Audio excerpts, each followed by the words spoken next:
The first step in your editing workflow will probably be to crop the image somewhat. Cropping just refers to readjusting the framing of the photograph. Now, usually when you put an image together, you want to take care of the framing at the time you make the photograph, make the exposure.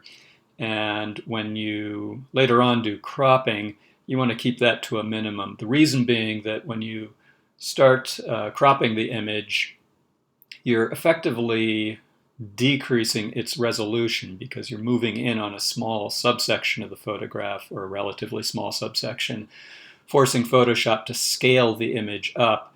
And when it does that, it can create some artifacts that will start to look a little bit strange at extreme levels of manipulation. So, that said, it's not uncommon to do a little bit of adjustment. So let's go over to the crop tool, which is located over here on the left. I'm going to click that. You'll notice when I click it that now we have these tags on the side, and that allows me to bring in the edges of the photograph. You can see the active area where if I commit to the change by hitting return, the new frame line is established.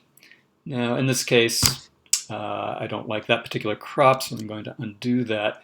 We'll hit the crop tool again.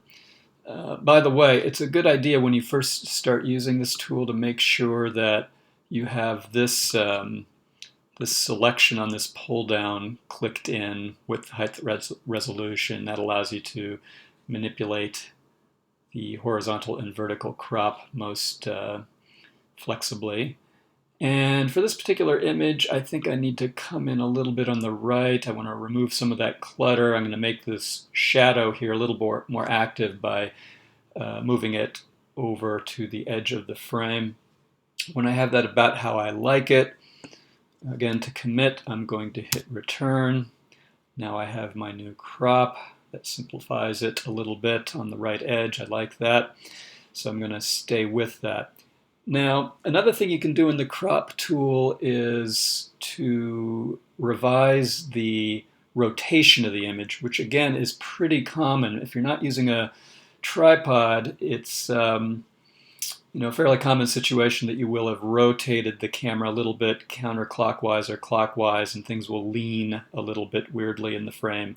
With this architectural subject, you can notice that what should be a perfectly vertical line is leaning back counterclockwise a little bit.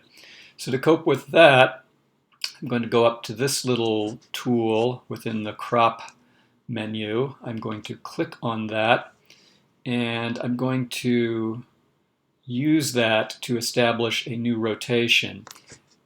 Before I start doing that, it's going to be handy to have a reference here, so I'll show you a little trick. I can bring up a guide that will act as a reference point.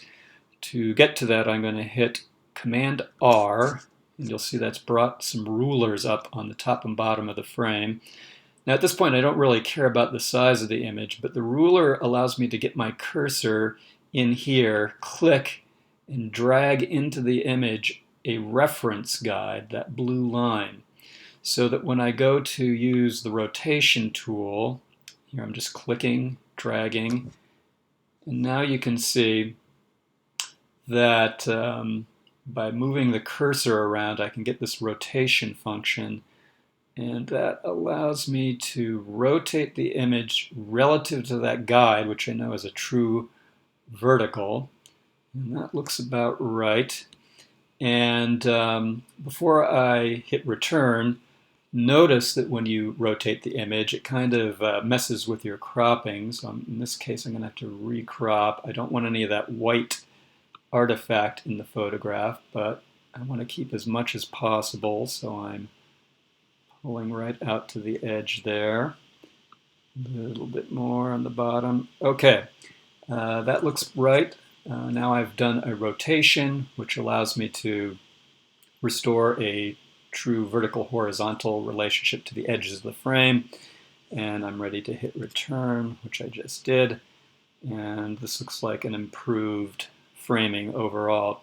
To make the distracting guide, which by the way won't print out, but we still have a lot more editing steps to do, and it's just starting to look a little cluttered on my screen. So to get rid of that, I'm going to hit Command semicolon, and the guide goes away, and then Command R, and now that ruler goes away, and we've completed our first task, which again was cropping to suit the frame edge of the this particular image, and to eliminate a little bit of rotation problem.